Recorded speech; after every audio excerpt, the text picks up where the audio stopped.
जय श्री कृष्ण और नए वर्ष की सबको बहुत बहुत शुभकामनाएं।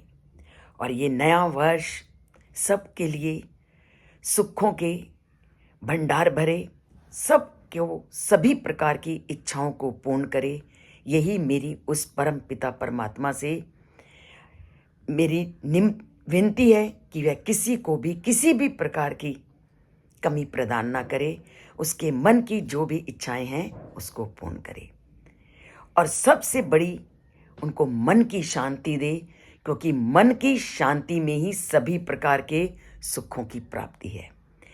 तो मन की शांति को इस वर्ष के लिए उस परम पिता परमात्मा से मांगते हुए चलते हैं कल के अधूरे श्लोक को आगे की ओर बढ़ाते हुए कि मन को कैसे शांत किया जाए। मन शांत तो जग शांत। अगर व्यक्ति का मन शांत है तो सारा संसार शांतिमय जीवन व्यतीत करता है। और अगर हम अपने इतिहास की ओर मुड़ें तो हमें ऐसे अनेक राजाओं के नाम पता चलेंगे, उनके जीवन के बारे में पता चलेगा जिन्होंने मन की शांति का जो परम आधार माना है, उस परम पिता परमात्मा के साथ अपना नाता जोड़ने के लिए। तो उस परम पिता परमात्मा से नाता जोड़ते ही वो जो भी कार्य करते थे उस परम पिता परमात्मा को समर्पित करते हुए करते थे। इसी का जिक्र हमने कल किया राजा रघु के विषय में, जिनके नाम पर कालिदास ने रघुवंश महाकाव्य लिखा।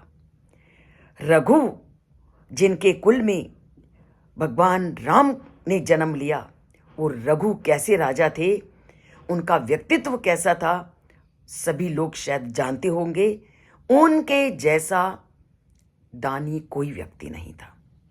वो लेते थे, एक राजा होने के कारण वो प्रजा से कर लेते थे, परंतु उस कर को वह परमात्मा का कार्य समझते हुए उस कर को वह अपनी प्रजा को लौटा देते थे।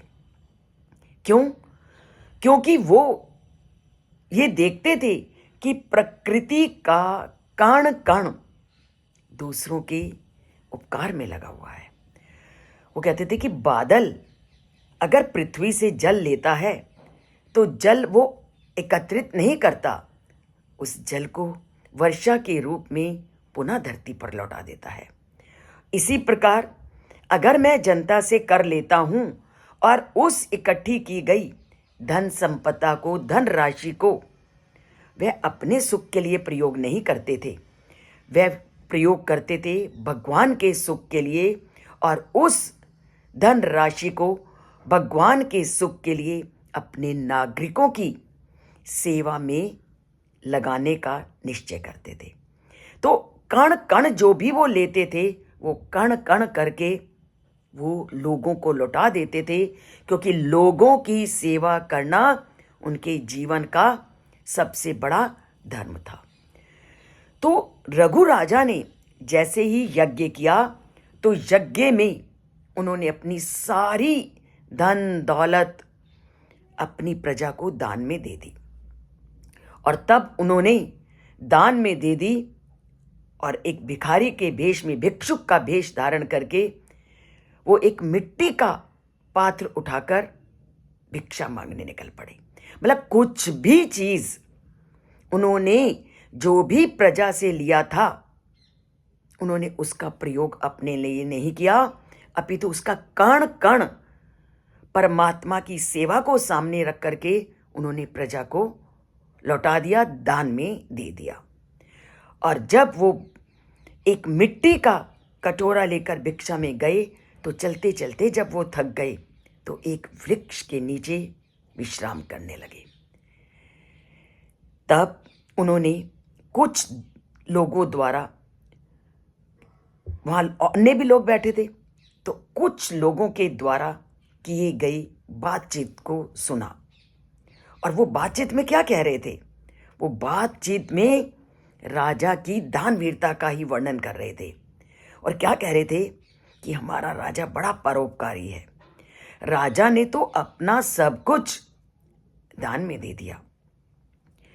और जब राजा रघु ने अपनी प्रशंसा को सुना तो उन्हें बहुत दुख हुआ और वह बोले, तुम क्या बात कर रहे हो कि राजा ने अपना सब कुछ दान में दे दिया।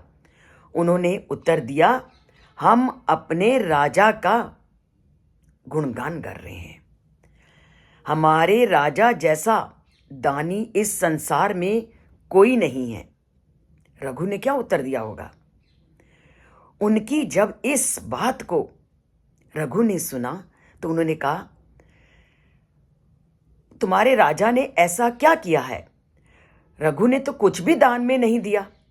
तब उन्होंने क्या कहा? उन्होंने कहा, तुम किस प्रकार के मनुष्य हो जो अब हमारे राजा की बुराई कर रहे हो। सब लोग जानते हैं इस बात को कि रघु ने जो कुछ भी इकट्ठा किया था उस सब को उन्होंने अपनी प्रजा को दान में दे दिया। तो उस समय उनके इस जवाब का रघु ने कुछ तो उत्तर दिया होगा। उनके इस जवाब का रघु ने उत्तर दिया, ठीक है, जाओ अपने राजा से पूछो कि जब वह संसार में आया था तो उसके पास क्या था। कि जब तुम संसार में वो आया था तो उसके पास क्या था। क्या उसने खाली हाथ जन्म नहीं लिया था? तब उसका क्या था जिसका उसने त्याग किया? जब वो आया ही खाली हाथ था, उसके पास कुछ था ही नहीं, तो उसने त्याग किस बात का किया? तो यही कर्म योग की सद्भावना है। यही मन की शांति का सबसे बड़ा साधन है। जिस दिन हमने इस बात को जान लिया कि जब हम इस धरती पर आए हैं तो कुछ लेकर नहीं आए, जाएंगे तो कुछ लेकर नहीं जाएंगे, तो ये बात जब हमें ज्ञात हो जाएगी तो मन की शांति आनी अपने आप शुरू हो जाएगी। ये सारा संसार उस परम पिता परमात्मा का है। वो परम पिता परमात्मा को ही सब लोगों ने संतुष्ट करना है। संतुष्ट का मतलब उसकी पूजा करनी है, उसकी अर्चना करनी है, उसकी भक्ति करनी है, तभी तुम उस तक पहुंच सकोगे। तभी, और ये तभी होगा जब आप अपने कर्तव्य का पालन मन और इंद्रियों की संतुष्टि के लिए ना करके भगवान के सुख के लिए करते हो। अर्थात जब तुम जो भी काम करो उस परम पिता परमात्मा के लिए करोगे तो तुम्हारी मन संतुष्टि से भर जाएगा। तो संतुष्टि का अगर कोई साधन है, संतुष्टि अगर मिल सकती है, तो उस परम पिता परमात्मा के साथ अपना नाता जोड़ने में काम करो, पर काम करते करते भी उस परम पिता परमात्मा को कभी मत भूलो। आप कर्म करो, गृहस्थी के कार्यों को पूरा करो, सभी कार्यों को आप एक यज्ञ के रूप में करो। यज्ञ का मतलब है परमात्मा को प्रसन्न करने के लिए। गीता में जगह जगह यज्ञ का शब्द का प्रयोग किया गया है, पर उस यज्ञ शब्द का अर्थ है जो काम करें उस परमात्मा को समर्पित करते हुए करें कि मुझे सभी कर्मों का को भोक्ता मानते हैं। वो जो भी काम करो आप ये समझ के करो कि मैं उस परम पिता परमात्मा के लिए ये काम कर रहा हूं। और जब भी कभी समय मिले तो उस परमात्मा की बातों को सुनिए, उसका गान कीजिए, उसके शब्दों को अपने कानों में आने दीजिए। तो जब उस परमात्मा के शब्दों को आप कानों में आने देंगे तो आपको जो भी आप दैनिक जीवन में कर्म करते हो वो कर्म के बंधन आपको कभी अपने में फंसाएंगे नहीं, कभी बांधेंगे नहीं और आपके मन को संतुष्टि प्रदान करेंगे। मन इतना शांत होगा जब आप निरंतर काम करते करते उस परमात्मा को याद करते रहोगे। तो मन को संतुष्ट करना है, मन को शांत रखना है, तो कुछ नहीं करना, केवल काम करते करते उनका नाम लेना है। और काम करते करते उनका नाम लेते हुए हम नए साल की शुरुआत करते हैं। और चैनल को सब्सक्राइब नहीं किया तो नए साल में चैनल को सब्सक्राइब करके और जय श्री कृष्ण ज़रूर लिख करके उस परम पिता परमात्मा से नाता जोड़ करके मन को प्रसन्न करते हैं। मन की प्रसन्नता में ही संसार की प्रसन्नता है। संसार की शांति मन की शांति पर निर्भर करती है। तो चलिए जोड़िए उस परम पिता परमात्मा से नाता और मन को शांत रखने का प्रयत्न कीजिए। कोई कितना भी आपको उत्तेजित करता रहे, आपने उत्तेजित नहीं होना। ये प्रण है नए साल का। ना क्रोध करना है, ना उत्तेजित होना है, ना ईर्ष्या करना है, केवल जय श्री कृष्ण बोलना है।